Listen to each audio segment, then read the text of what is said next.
Amen. Oh, huwag kang gagaya dun sa hindi na makatiis sa magaling na aral.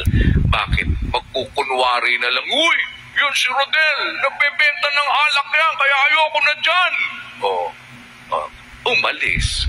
Nasaan ngayon? Ayun, hindi siya nagbebenta ng alak, umiinom siya ng alak. Yun, diba, no, kapatid na Rodel?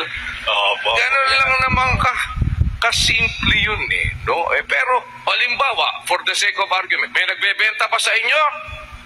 Mga kapatid, tigil ninyo yan. Bakit? Yan ang salitang iniaral na pagtitiisan mo. Diba? At yun ang iniaaral natin. Patuloy yun, mula pa, kapatid na Rodel. Bakit?